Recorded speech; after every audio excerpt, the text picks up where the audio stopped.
أحسنتم. عاشت إيدكم. عليكم السلام ورحمة الله. عليكم السلام ورحمة الله.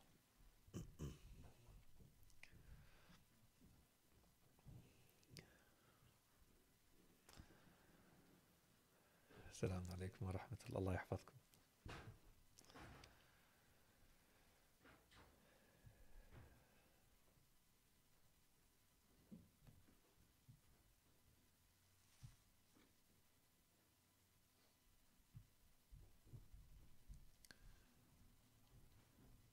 يبدي. أعوذ بالله من الشيطان اللعين الرجيم. بسم الله الرحمن الرحيم. In the name of God, most merciful, ever merciful, and may God's peace and blessings be upon His holy Prophet Muhammad and the purified members of his household and progeny. Allahumma salli ala Muhammad wa ali Muhammad wa ajjal farajahum. Sisters, brothers, viewers, Assalamu alaikum wa rahmatullah wa barakatuh.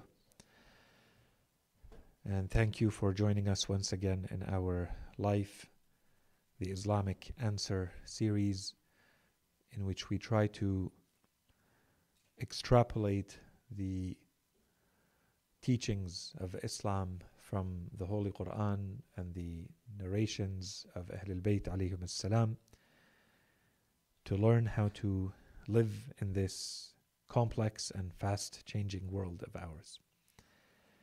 The theme that we have been discussing is that of knowledge and reason in Islam, and we had reached the topic of the community. Within the community, we said that there are a number of different subtopics or subjects that we want to cover. After explaining the importance of the community of knowledge, establishing the idea that there is such a thing not only as a Islamic community or a community of people who come together around a common belief, we said that there are also sub-communities or smaller communities within the larger community, and one of these is the community of knowledge. People who come together in Islam around the idea, the importance of knowledge, of sharing knowledge, acquiring knowledge, and improving knowledge, and building a world within the community around the importance of knowledge. There are specific groups of people that belong to this community that have been highlighted in Islamic teachings. Some of these include children, as we saw in a number of narrations, and of course the learner and the teacher, and then everyone else. We said that in Islamic teachings, everyone has to find a place for themselves within this general notion of the community. But there's also special attention that we need to give to a few more categories of people, groups of people. One of them is women, and we discussed the role of women in a community of knowledge, specifically from that angle of knowledge. And we also discussed the role of the family as one unit contributing to and participating in the communities of knowledge. And the next discussion that we had brought us to the idea of the intellectual. And we said that this is a very perhaps different, uncommon topic to discuss in these types of discussions. What do we mean by the intellectual, and why are we discussing the role of the intellectual within the community of knowledge? First, we defined the intellectual very broadly for our purposes for this discussion as a person who carries a type of expertise or knowledge in non-Islamic studies or non-Islamic fields. So they are not an expert in Islamic sciences. They may know a little bit, they may know a lot about Islam and its various sciences, but they are not an expert in Islam in any of its fields. They may be an expert in any other field. They may be an accountant or an engineer or someone working in business or so on and so forth. They are not an expert in Islam itself. This is how we are defining the person who falls in this category of the intellectual. So quite broad. This person may want to participate, have interest in participating in the work of the community at a cognitive level, at an intellectual level. They want to think about how should the community be shaped? How should the community work together? How should it be structured? What should it be its programs? How can it improve in the future? And so on and so forth. And then, of course, in addition to this, there should be some sort of action, actual work that the person does, contributing perhaps only at the level of the intellectual activity and the thinking and the analysis, but beyond that too, perhaps contributing, participating in committees, participating in projects, and so on and so forth. This is, in short, who we are talking about when we talk about the intellectual. So, of course, within this, we can have the intellectual that everyone agrees around. If we say someone, for instance, is a professor at a university, of course, everyone will agree that this is an intellectual. When we start to say, for instance, perhaps someone is an engineer, it's on the fence whether everyone would consider them to be an intellectual or not, because now we're starting to go away from activities of pure thinking in society. They may or may not fall in that social class. So we have defined it in this very broad way, and we will come back a little bit later in the discussion to see perhaps how some others have talked about, especially in the West, how they have defined the intellectual. And we will have to come back to this way of understanding who is the intellectual when we talk a little bit later in the discussion about the relationship between this intellectual and Islamic expertise. And this is what we are trying to get to, right? But we said before we jump into this, we need to understand why is this even a relevant topic? And we need to start by giving a little bit of the context. The main question that we are trying to understand is, what is the role of the intellectual for our purposes in the community? But there's a bigger discussion that already exists in society. What is the role of the intellectual in society? And this can take two versions for us. It can be in society in general, because this is what we find, for instance, in the West, or it can be specifically in Islamic society. And the truth is, in both cases, there is a lot of scholarship that already exists related to the question of the intellectual. Who is the intellectual and what is the role in both the Western world and the Islamic world? But we said the context for this discussion, the context for these questions is different. And the question was asked, and thinkers started to think about this and write about this and lecture about this earlier in the West. And there's a reason for this. Because they dealt with questions and issues where they were confronted to a new reality in the world that happened in the Western world much sooner than it happened in the Islamic world. And so there was no need in the Islamic world yet to discuss who is the intellectual and what should their role be. But in the West, this became a reality. And so you see their thinkers start to think about this and write about this and lecture about this. And so what we tried to do the last time that we met is to start to think about and try to understand what was the context in the Western world that forced them to start thinking about the intellectual. Who is the intellectual and what is their role? And we said when we asked the question, what is the role of the intellectual? It can mean two things. And this is going to be important for our later discussion. First, it can mean what is the role that the intellectual is actually performing in society.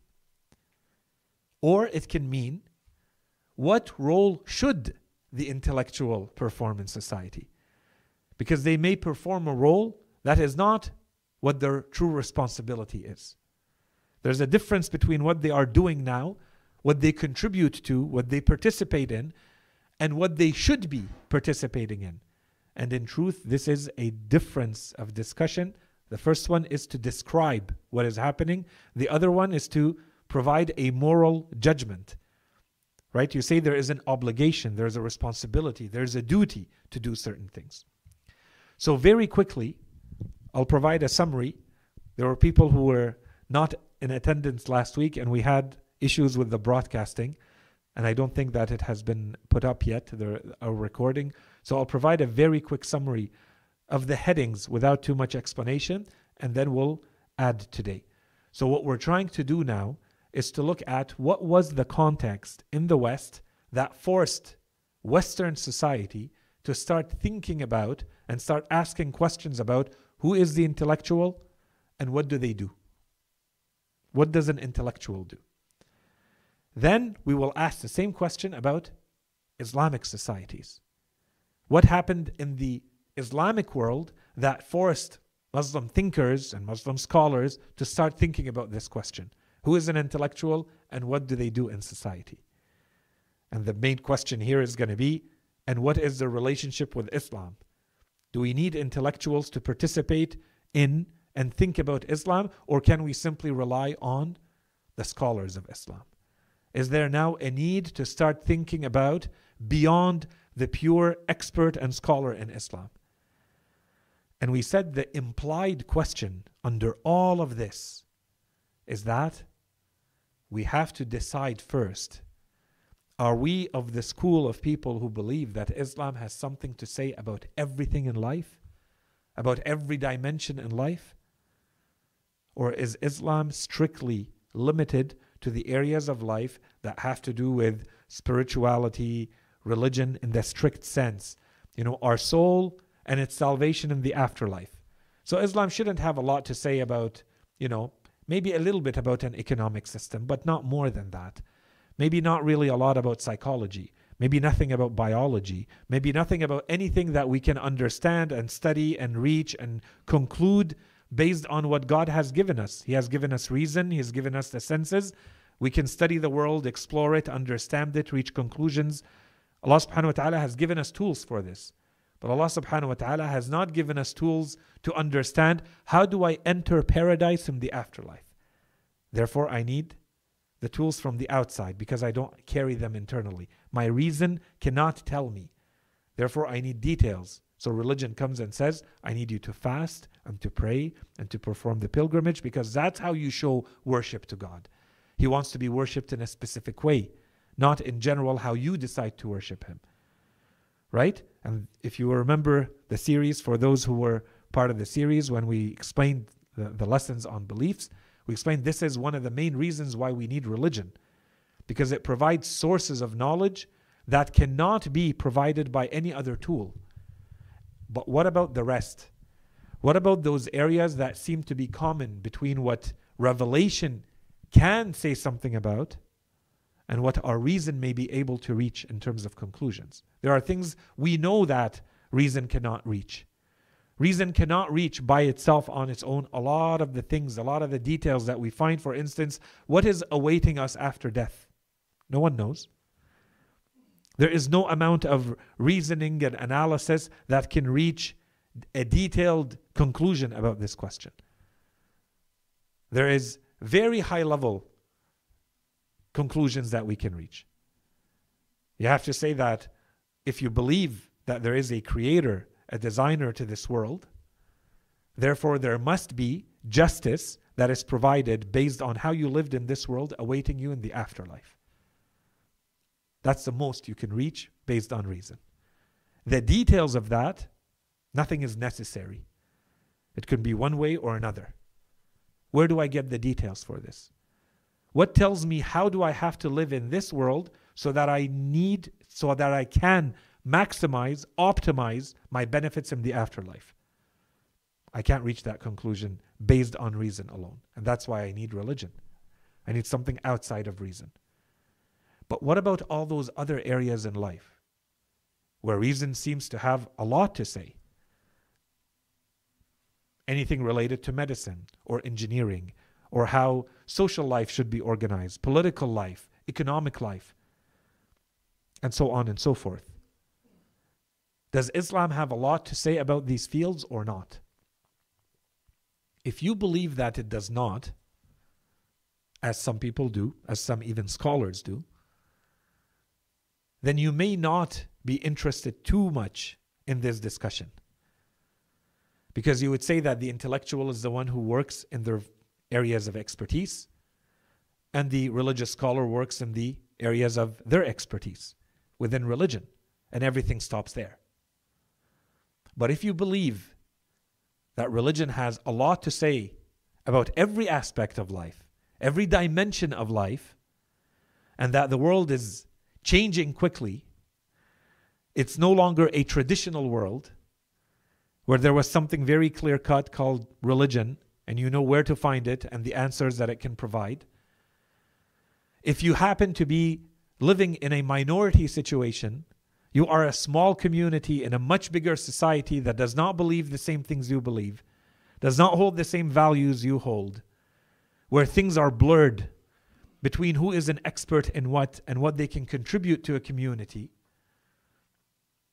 then this discussion becomes a lot more relevant and a lot more important. So clearly, I'm not going in that discussion, but I'm saying implied, I'm already giving the answer of what we believe and how Islam has a lot to say about every aspect of life. Not to the same degree, but it has things to say about every aspect of life. There is a way to live that we call Islamic. It may not be strict, it may not be detailed. Islam will not come in family life and provide details about every dimension of the family life, but it will give general instructions. It will give you a general sandbox with general principles. If they are respected, this is considered an Islamic way of living your family life. There are other areas. No, if you go to how to perform your prayer, you're going to have very fine details. This is how you perform your ruku'. This is how your back should be. This is how your hand should be placed on your knee while you're performing your ruku'. This is where you should look. This is how long it should take. This is what you should say. This is very detailed. We may not find this level of detail in every aspect of life. But generally speaking, in the different dimensions, does Islam have something to say about them or not? And it's in those other dimensions that I'm going to be interested to hear, because Islam is going to say, generally speaking, this is what family life should look like. And today I have experts and therapists and counselors and advisors and mental health experts and doctors and biologists and sociologists and anthropologists who also have a lot to say about how family life may be or should be. Do I only rely on the 17 ruwayat that I have and I close the door to everything else and I say this is Islamic and it covers all of my needs in society? Or do I need to look at who else has said what? And what do I take? And what do I reject? What do I accept based on what criteria? Do I listen to these experts or not? Really, that's what we're asking.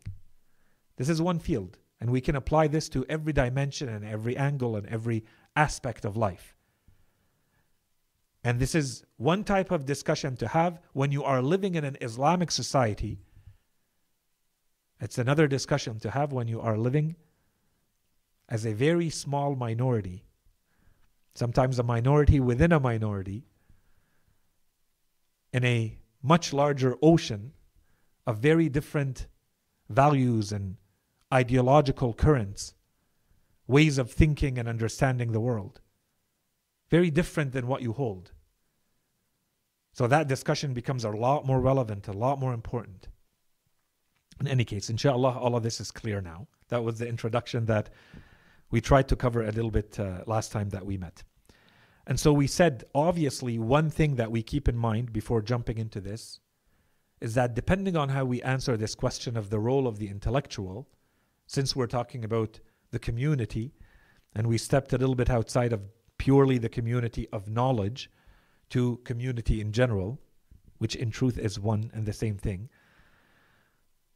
But this is going to affect, depending on the role that we are going to ascribe to the intellectual, it is going to affect the structure of that community.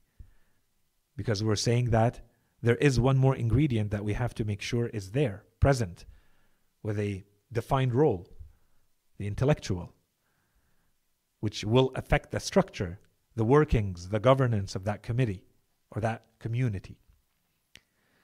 In any case, so what we covered last time, without going into too much detail, so that inshallah we can get to what we were trying to start today.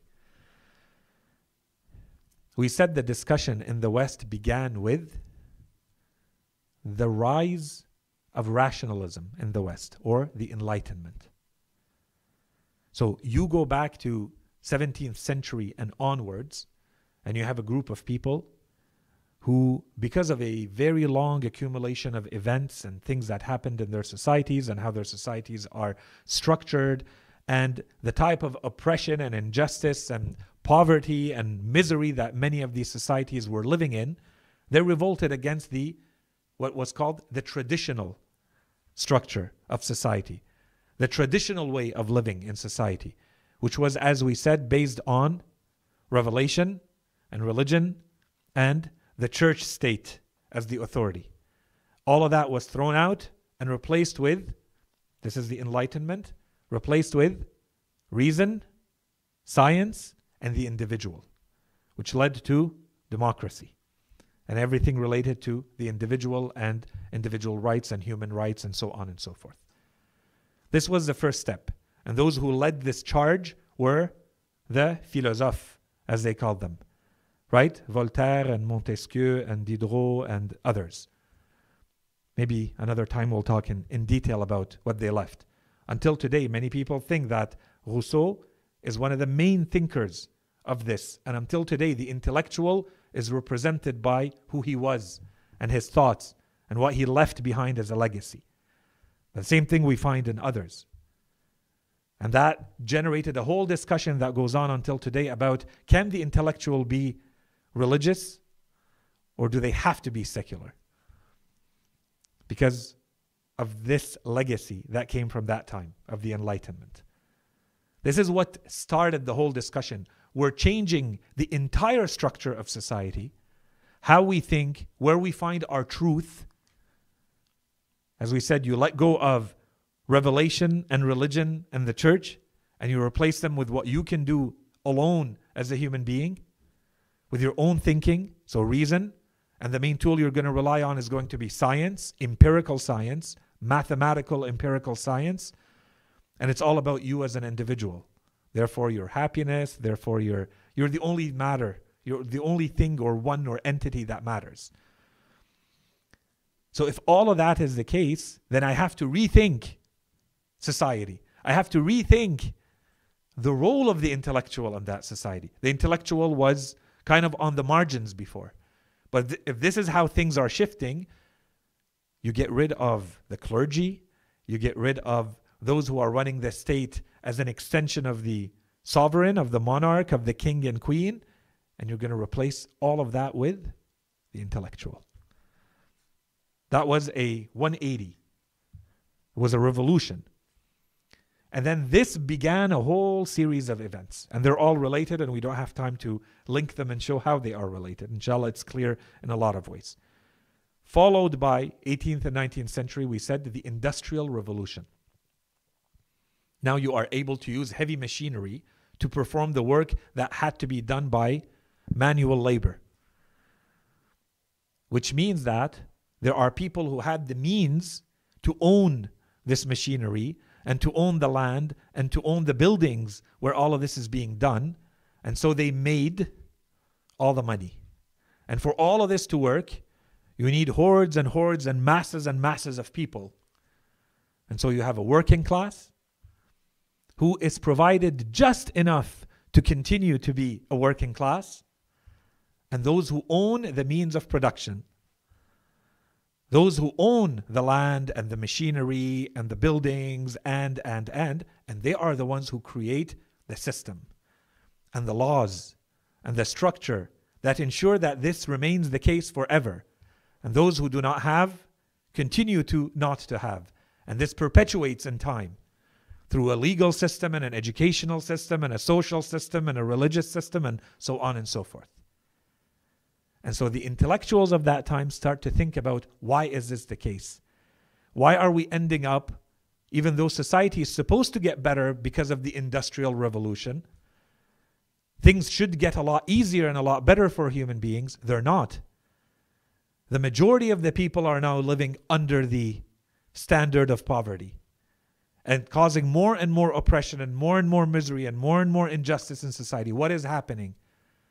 And this is where you end up with the thought that comes from people like Marx, with Marx being the most famous one. This is his main concern. And so they start to analyze and to try to understand what is going on. In his case, the solution is we have to criticize capitalism. Capitalism being a system that favors the capitalists.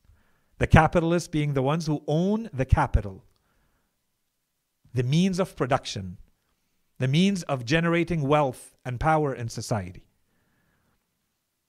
And so he has to find a way to break away with that system, to make room for those who do not have to eventually have. So he's calling for a revolution. He's telling the working class, do not remain a working class. You are much more powerful than you think. But you're being blinded by a system that is being imposed on you and you're just going along with it. There's a way to break away with this. That was his idea. But he thought the revolution would take place in Europe because they are the industrially advanced nations. The revolution happened, and this was the next one, in Russia. Which shows that he was completely mistaken in his analysis. But in any case, that's a completely different discussion. But the way he thought about all of this will remain the case until today.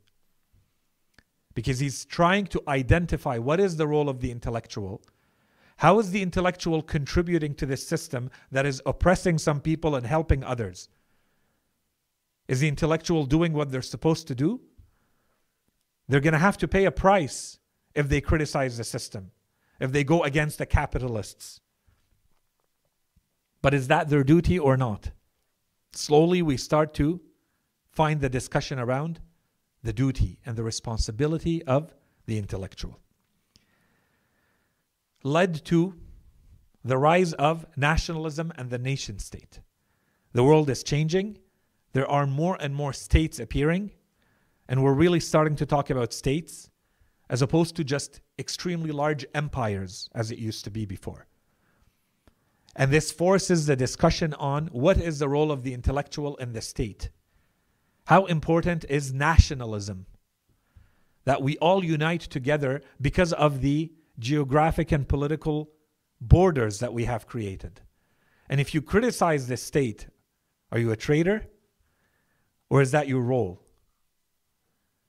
And so you have a large discussion happening. And this is where you have to put the thought of someone like Nietzsche, a very big philosopher who's thinking beyond the state. State is one more way of controlling people's minds and limiting human beings, and so we have to think much bigger. And you have those who go against it, and you find it today. This same discussion is still ongoing, by the way.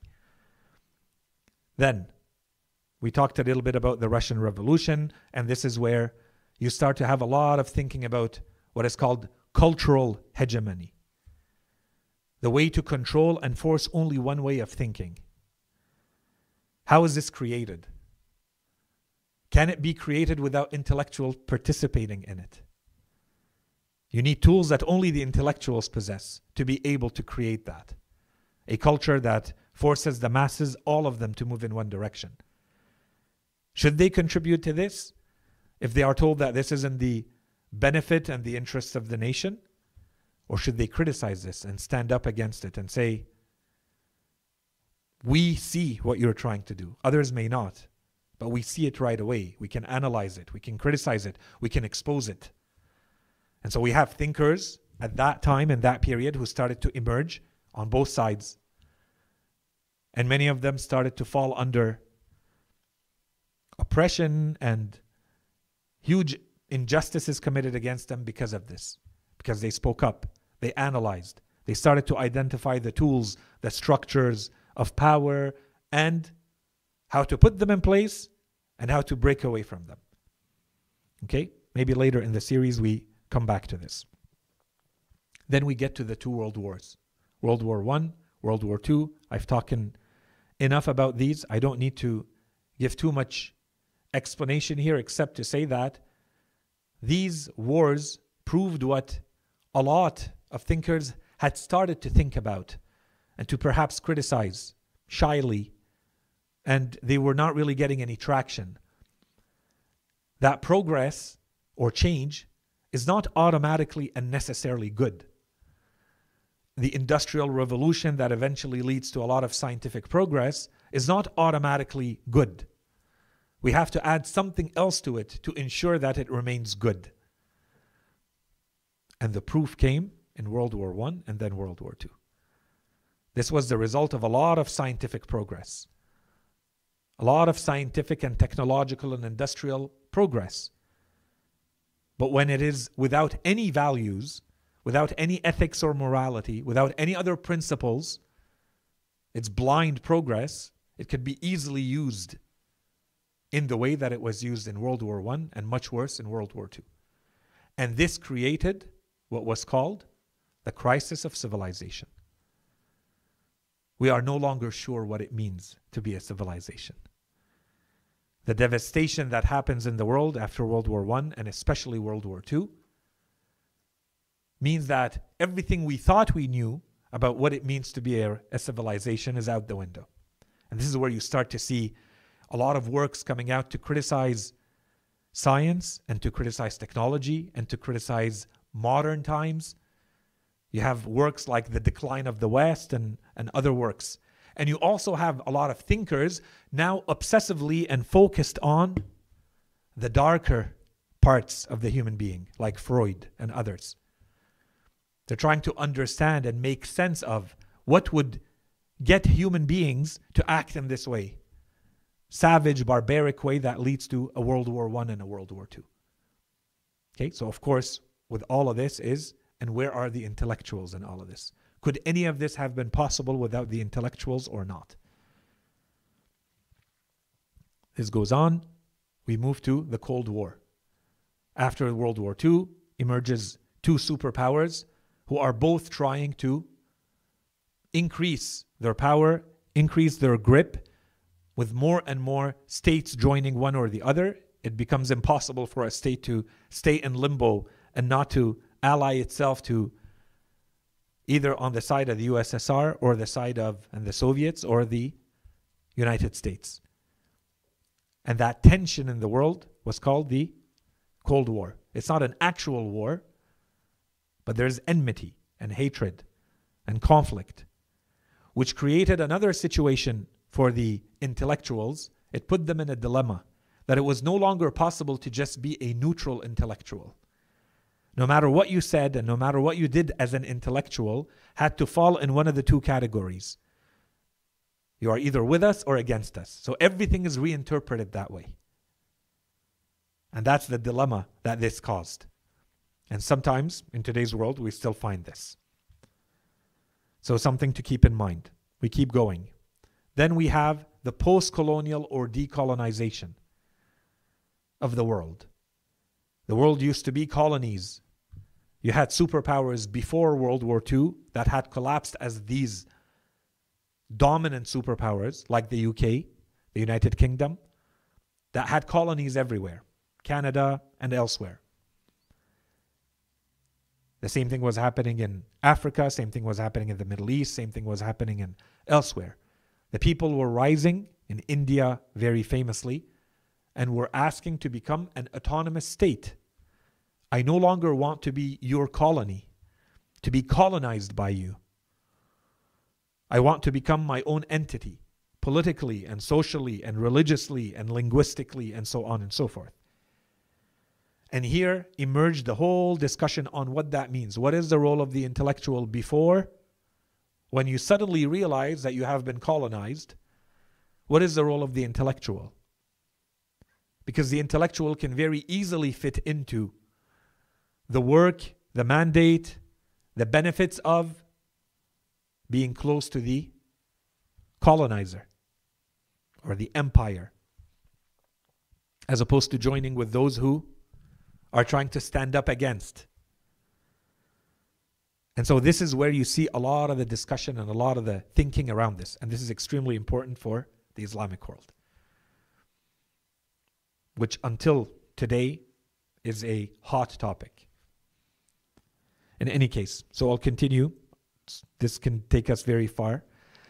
The cultural revolution of the 60s and beyond, social cultural revolution. So this is when you start to have social activism. People who rise asking for rights that traditionally they have not had. This is where you see the emergence of the real movements, civil rights movements and feminism and other movements. It's during this phase. And once again, we're trying to see what is the role of the intellectual during this time. Who do they join with? When you have anti-war movements, there are intellectuals who said, this is when Chomsky rises and becomes Chomsky. He says, my role is to expose the narrative that is being used, because this war is not about what you are being told it is about for Vietnam. And we're going to come back to Chomsky a little bit later. And then, of course, you have all the other intellectuals who criticize this position and who say that this goes beyond your duty as an intellectual. This is not your place, nor your right, nor your responsibility. This is not your field. Stay in your field. Stay in your lane. And this is a very important topic. Chomsky's a linguist. What he is criticizing, initially, there seems to be linkages. Manufacturing, consent, and other critique is based on communications, which is very close to linguistics. He has the tools, and he has, when he keeps going further and further away, it means clearly that he is now stepping outside of his pure lane of expertise into social engagement and social activism now. And this is a discussion of the responsibility or the duty of the intellectual. What allows them to play that role? Is it justified or not? Is it expected or not? Any case. So this is where we see a lot of the movements led by Malcolm X, Michel Foucault, and others. And then we have, starting in the 90s, mostly it becomes very clear, globalization. So this is neoliberal thinking. This is the old capitalist way of thinking in a modern way. So neoliberal. It's not just the liberal system, it's the new liberal system combined with what technology allows. And it allows to spread it and make it dominant everywhere else in the world. You used to be contained and limited to the space you're working. I live here and I can become a capitalist here. I can impose what I want to impose here. Geographically limited space. What technology allows me to do is take this beyond this space to anywhere else in the world, which leads to those who can to globalize the world, and that's globalization. My merchandise can take over, my laws can take over, my thinking and structure and systems and education and so on and so forth can take over, so that all of this serves me. And this is globalization. Of course, I'm presenting the critical aspect of it to save time. And so you add to this what technology allows, which mainly shook the foundations of what it means to be an expert or an intellectual. Knowledge becomes something democratic, the democratization of knowledge, they call it. Which means what? Which means that it's no longer only in the hands of the elites. You, from your home, without any education, can have access to the same studies and the same research if you wanted to, and you have the time and you have the effort and you have the will. You can have access to the same information as this person who is now finishing, their postdoc for the 15th year in university in their area of research. So what's the issue? If you end up having a conclusion about a topic that is different than theirs, you without any education but having access to the same knowledge, the same information, the same data that they do. And this created the crisis of expertise. Do we still rely on experts? Or is it a lot more democratic now? Do I need the expert like I needed them before? When there's an information overload. The value that information used to carry is no longer the same. And therefore the value that the expert has, because they were supposed to be the unique entry point and exit point of the knowledge or the information or the data, that's no longer the case. Their value now changes in society. So that means I have to think completely differently about who is the intellectual, what role do they carry, Do they have to be an expert in the academic sense or not? And that's, as I mentioned last time we met, it created what was called, for instance, the death of expertise. And some are completely with that, and they say that's a good thing. This is where society has to move. We cannot rely on the blind biases of the experts who are all trained to think the same way and act the same way and so on and so forth. And there's a lot more good thinking and marginal thinking that needs to be taken into consideration. And those who say, of course, all of this is wrong, and we have to come back to a system where the experts are the experts, period, and nothing more. And we're not taking position here. We're saying simply, once again, this brings directly the discussion about the role of the intellectual and its relevance in general in Western society to the forefront. I think that's what we covered last time. So now let's build a little bit on this. I won't have time, maybe I will, we'll see, to cover what I wanted to now show. So this happened, I took you from the Enlightenment, 17th century, around then, to today. Just the big milestones, socio-economic and political milestones that happened in the Western world that forced them to constantly rethink and add to this question of who is the intellectual and what is their role in society, what should their role be in society. These are very big milestones in their world, and this started before what was happening in the Islamic world. These are completely fundamental changes that were happening in the Western world. Now we come to the Islamic world. Without going into too much detail, in the Islamic world, we've had empires. We had the empire of Bani Umayyah, the dynasty of Bani Umayyah, followed by the dynasty of Bani al-Abbas, followed eventually by the dynasty, I'm not going to go into too much detail, eventually by the dynasty of the Uthmaniyin, the Ottomans. All of this represented the traditional way that Muslims were told this is how the state works. And so therefore within that state you have all of your systems that you're accustomed to. This is how education works, this is how the economy works, this is how politics works, this is how religion works. Everything you could think of, there is a traditional way of doing things.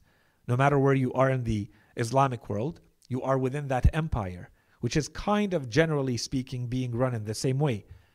Whether you happen to be in Cordoba in Spain, or you happen to be in Africa or the Middle East or close to China. All of that is the Islamic world. And so it's being run in a similar way, and it's being managed in a generally speaking traditional similar way.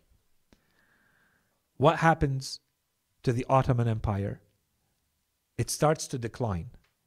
After one battle, the Battle of Vienna, almost at 1680 something, I think 83, the Ottoman Empire starts to fade. That was the beginning of the end. So between 1700 and about 1900, you have the slow collapse of the Ottoman Empire. This created a crisis in the Islamic world. The only system that you've known is now starting to crumble. The system that held everything together. This is not to say that we think that it was a efficient or good or perfect system in any way, shape, or form. But to the Muslims in general, this is the world that they knew. They knew the Ottoman Empire. And they had never known anything different. Nor did they consider anything different to be Islamic. They were told that this is what an Islamic society looks like. This is what an Islamic state looks like. This is what Islamic systems looks like or look like. So, this happens when the exact date officially is 1922. There's no more Ottoman Empire at that point. Now the world starts to get fragmented in the Islamic world, and here we start to have the whole discussion of what does it mean to have a national identity? Now you're going to belong to a nation. You're no longer a citizen of the Ottoman Empire. The Ottoman Empire is being cut up into smaller pieces, and new lines are being drawn on the maps with nations. What does it mean to have a national identity? How is my national identity different than yours? We've been one for centuries. Now suddenly we are two different nations, with my interests and yours, with my resources and yours. In any case, so that begins a whole discussion on what it means for all of this to make sense for us as Muslims, and so on and so forth. Slowly thereafter, the same discussion about colonialism and imperialism starts to take place in the Islamic world. The Islamic world was completely colonized afterwards. The colonization had already started. And until today, it's very clear, if you look at the Islamic world, you can say which countries were colonized by which empires, right? Which ones were under the domination of the French? Which ones were under the domination of the English? Which ones were under the domination of Italy and Spain, and so on and so forth? Very clear. And this is still very visible until today. At that time, there's a whole discussion that begins. The whole same discussion that we had in the rest of the world. One, what does it mean that I become a nation? And two, what does it mean that I'm trying to get away from being a colony, a mere colony of an empire, to becoming my own autonomous self? So the intellectuals begin to question the erosion of their cultural heritage and what it means that there are values and norms that are not yours that are being imposed on you from the outside. The next movement is the Islamic Reform movements. So when the Ottoman Empire collapses and new states are being built, and the Muslims are starting to see that it's as though Islam failed, Islam was not able to maintain all of this. There are different thinkers who started to come to the forefront to come up with explanations for this. And the main traditional explanation is that the reason this happened is because Muslims were no longer following the teachings of Islam, even though other thinkers came up with a different theory, which is the root cause of this is Islam itself. Islam itself is no longer able to modernize itself and adapt itself to the modern world. It's moving too fast for it. It was never meant for this type of complex world. It was meant for a more traditional world, a more medieval world. But generally speaking, the big movements that started to appear at that time, this is when you start to see the rise of Salafism. The reason why all of this is happening to us Muslims is because we have let go of the pure, true teachings of Islam. We therefore have to go back to the ways of the ancients. The closest we can get back to the teachings of the Holy Prophet and those who lived at his time. So we have to go back to the time of the Salaf, the companions of the Prophet and those who came right after them, the next generation. That's the rise of Salafism, the rise of the Muslim Brotherhood. The same type of thinking, different tools, different approaches, that we want to benefit from what the West has to offer while maintaining our Islamic identity, or the West cannot offer anything beneficial. And so we therefore have to cut ourselves off and be insular and only stick to what was our reality centuries ago. These are different ways of looking at things. In any case, we continue. I don't have time to explain the intellectual engagement and what they tried to do, the big theories that emerged. We're going to come back to that a little bit later. There are events that start to take place in the world. Clearly, the Islamic world is in crisis. We don't know what to do. So there are movements of reform to Islam itself, and then there are movements of cultural reform. What we need to do is to improve our education systems, our cultural thinking. And so there's very big movements, and this is called the Nahda. If you hear about the Nahda in the Islamic world, this is when the Nahda appears. A lot of the intellectuals were now coming back to the most important thing that can unite us and improve our state in the world. For instance, one theory was Arabic language. It will allow us to go back to our genius and to our strength and to our power, because it will unite us around one language, which will unite us around many other things. And that will bring us back to our golden age and our golden ideas. And so there are these very big movements that appear at that time. How do we reform our education systems? And how do we reform our cultural thinking and so on and so forth? At the political level and beyond that, everything that happened, I'm going by chronology, everything then that happened around the creation of the State of Israel. That created a gigantic crisis in the Islamic world, and it had a domino effect. Especially after, in appearance, countries from the Islamic world get together and go to war against this new entity. And they lose the 6-day war. That created a crisis in the Islamic world. So the thinkers have to come back and say, what is happening? Why is this the case? What do we need to do to fix? So there's another movement of revival. And here you have different theories. One of them that has started right before, as we said, the one that is trying to say we have to go secular. We have to go away from religion. We have to work on science and education and improving the material and resources that we have. And there are those who said, and this was the predominant movement at that time. And that's why if you look at the Islamic world, you see that during that time, all those who were becoming the heads of state and all those who were ruling and those in positions of leadership, they were secular. There were movements of secularization. And you have very clear examples of this. This is all for the sake of reform and improving and getting better, because clearly the solution is not in Islam. And then this happens, and all these states are not able to even defend themselves. And in 6 days, a new entity is able to establish itself. So this created a domino effect that led to a revival of Islamic thinking. We tried the non-Islamic way and we failed miserably. It got us nowhere. And so you start to see a rise in the world towards what today they reduce and simplify by simply calling it Islamist movements. Movements that are considered too fundamentalist. It's a return to the only alternative that they knew. We tried the other option and we failed miserably, the non-Islamic version. We failed even more. We were doing better with Islam. We're going back to Islam.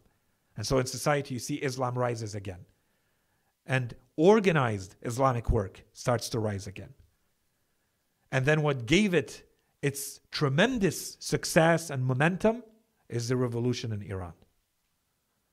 That showed proof that it can be successful.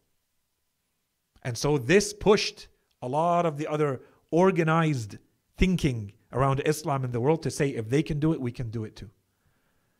Islam can emerge victorious and be successful and organize itself and run life. We have a living case here. Okay, and so all of this, of course, is all coming with, and what is the role of the intellectual in all of this? I'm skipping, inshallah, this part is clear now and evident, and I don't have enough time. And then we come, of course, to the same things that happened in the Western world, as it was affected much less negatively by globalization and by the rise of technology and the use of technology. This affected the Islamic world much more because they were passive receivers of globalization. It was being done to them. The West was doing the globalizing. The East was receiving the globalizing. It was being globalized. And so this is where a lot of the thinking started to happen. What does it mean that we are being globalized? That our culture, that our identity, that our thinking is being overtaken by a neoliberal system that is allowed to happen because of the technology. And where are the intellectuals in all of this? And this led to, there's now, maybe I'll finish with these two very quickly. Politically and socially, I'm going to skip this one. It doesn't really deserve too much thinking and talking. considered a small milestone, a blip in milestone standards, but everything that was called the Arab Spring. Okay, so 2010 or so. But then followed by what has been going on for the past 30 years or more, clearly since World War II, very clearly, everything related to the identity crisis. What does it mean to be a Muslim in today's world? Can you still be a true Muslim in today's world? How much can you compromise and still be a Muslim in today's world? Where does your identity come from? What can you negotiate? What can't you negotiate? What is the role of the intellectual in all of this? In determining what is our identity, what does it look like? And so there is an ongoing crisis of identity in the Islamic world. With this, we covered the milestones. This is what happened in the West. This is what happened in the East, in the Islamic world specifically, in terms of very high level, macro level context. Things that are happening that affect, that we may not always think about. When today I sit here and I say, what should the role of the intellectual be in my community? If I don't think about all of this, it means that it's completely cut off from all of this context. And I made this point the last time we met. The reason I presented all of this is that today, us and people like us, when we ask this question, everything that I just described converges in us plus another layer. How? We talked about the Western context because we live in the Western world. We live in a world where this is the heritage. This is what has gone on historically, socially, politically, economically, to get them to where they are today. There's a reason why they think this way. There's a reason why they have ended up at this point, socially and politically and economically, and even religiously. And we happen to live in this reality. But we're Muslims. We live in this reality, but we didn't come with this reality. We came from a different reality. Which one? The second one that we presented. This is the baggage that we carry. This is what has happened in the Islamic world over the past 2 to 3 centuries on our side. This is what's been happening. These constant movements of reform and trying to bring back Islam to its days of glory and failing miserably, one attempt after another, really not having any successes to show, with a few exceptions here and there that are not large scale. And so there's an ongoing discussion at the level of the intellectuals on what it means to be an intellectual in that environment and what can the intellectual do in that environment to help, to improve the situation, to find solutions. And until now, there's no answer. They fall in different categories. The entire spectrum is represented. And there is not a single heavyweight thinker in the Islamic world who has not addressed this question, just so that we understand how present this question is. What do we need to do to revive our case, our state, to become better, to improve? Why are we falling behind? Why are we lagging? Where is the issue? What can we solve? What does the secret ingredient look like? Every serious heavyweight thinker has addressed this question. Some of them with multiple books, many lectures, articles, activism in the Islamic world and outside. There are communist thinkers in the Arab and Islamic world. There are Christian thinkers. There are philosophers, secular. All of them are addressing this question. And many of them, even though they come from very diverse backgrounds, agree on the same types of solutions. But this is for the Islamic world in which they live. But this is the heritage that we carry, whether we realize it or not. This is what we're coming from, and this is why the state of the Islamic world is what it is today. And this is what you come from, into this other world that has landed to where it is at this point. And you are a tiny minority in this Western world with that baggage. And because you are in a tiny minority situation, you have to add that layer to your thinking. What is the role of the intellectual in my small minority community as a Muslim living in the West? So with this, inshallah, we covered the context and explained the relevance of why we talked a little bit about this.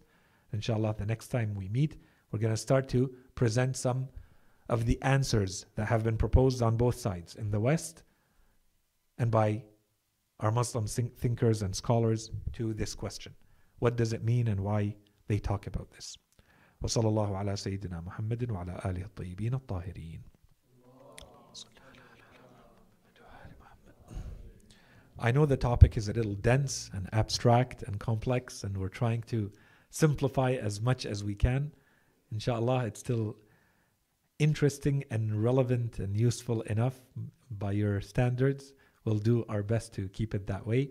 And of course, your feedback is very, very useful in steering the conversation where we need it to go, so that we cover this topic as abstract and complex as it is. We can cover this topic in maybe 2 or 3 more lectures, or we can cover this topic in many, many more. I don't want to spend too much time on it. I want to wrap up the topic of the community quickly to move on to the types of knowledge that Islam encourages. But depending on the feedback we get and the interest we get, we can provide more or less detail in the next few lectures, which might make the discussion last a little bit longer. So that was a little note. I should have started with that, but in any case, for a couple of minutes before prayer and then after prayer, inshallah, bil khidmah. But for the next couple of minutes, are there any questions, concerns, comments about anything we covered? Objections, clarifications?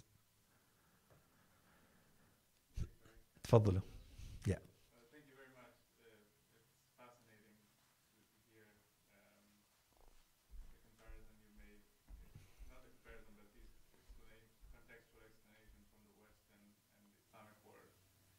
But within the Islamic world, we don't have like one single, kind of baggage, as you called it, right? So we have our different,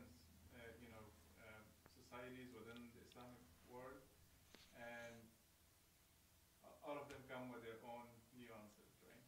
So are we going to hear from you about those different, nuances and how they developed over time and what they led to and how it is going to shape thinking about the future of the Islamic world? Yeah, so excellent question. Huge differences and variance between the different Islamic societies today. No, the plan is not to go into any detail about any of them.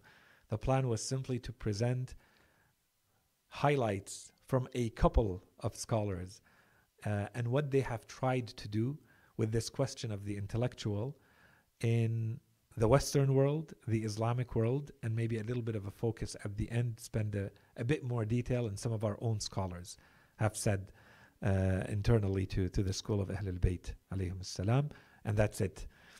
Because the discussion is not about that, right? The discussion was simply to wrap up the question of what does a community of knowledge look like, especially in a situation of minority, and I didn't want to leave it hanging since we started to talk about who belongs to the community of knowledge. And to me, it seems that this is a very important and relevant and practical question that is never addressed.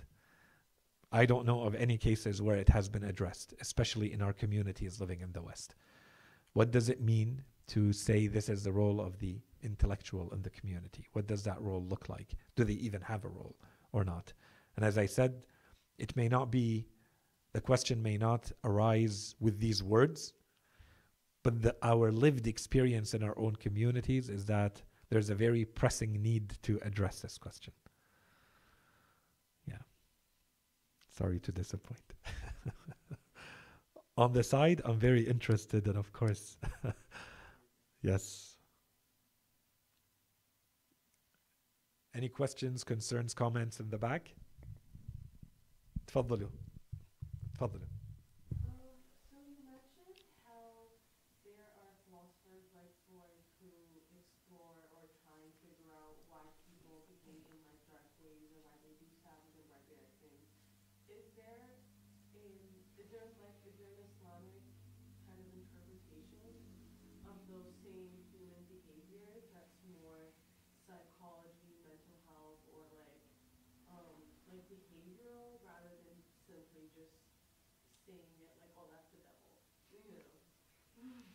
Yes, good question. So, going back to what Freud said, or his main thinking and the impulses that are found in human beings, especially the ones that lead to dark or evil or wrong behavior and where they stem from, is there an Islamic equivalent? We would claim, anyone who has studied a little bit of Islamic philosophy, there was a field within Islamic philosophy called Ilm al-Nafs al-Falsafi, or today they would say, psychology. Okay? And, there are traces of this general thinking that you can find all the way back to Plato and Aristotle that were recycled by Islamic philosophers and thinkers. And of course, they added to it layers upon layers of Quranic verses and hadith to make it into a whole consistent theory. And today, if you want to go into kind of a systematic discussion and study of this, you need to have someone who knows what they're doing. But this is the field called akhlaq. So akhlaq in Islam has to start by understanding the faculties of the soul. And when you study the human soul and its faculties, you are forced to study the 3 or 4 big faculties and what they lead to, what they try to do. And why is it that we find these conflicts or these pull and push within ourselves that, the Holy Quran, for instance, in one verse, it says, يا أيها الذين آمنوا ما لكم إذا قيل لكم انفروا في سبيل الله اثاقلتم إلى الأرض. They say that Allah subhanahu wa ta'ala says when you are asked to sacrifice or to spend or to give in the way of God, why is it that suddenly you become heavy to the ground? Right? And it's as though there's like a duality. You can be light and heavenly, or you can be heavy and earthly. And so a lot of our scholars say like it starts here. And both realities exist in us. We're not just a soul. We're also a body and matter. We are matter. We can't say, we can't claim, we can't pretend that we're not matter. We are matter, but we are also a soul. And the soul is primary. We are truly the soul, and we have been given an instrument to act in this world with this body. And in any case, so this opens the discussion to, so what are the faculties, what are the impulses, what are the forces within us? And so this is what is studied in Ilm al-Akhlaq. And by the way, this was supposed to be, inshallah, if we get to it, this is going to be either the second theme of this series or the third theme. We're in theme 1, we're at lecture 95 today in theme 1. It's probably the longest of the themes because we said we're trying to rewire ourselves Islamically, and so that takes a little bit longer. Once this is done, so knowledge and reason, we start to ask questions about what does it mean to be a human being according to Islam. And so this brings us to a discussion on what are the faculties within the human soul and what makes us human, what is fitrah, and so on and so forth. Inshallah, all of that will be part of one theme. Inshallah, we make it there. Allah yakhallikum. وصلى الله على سيدنا محمد وعلى آله الطيبين الطاهرين.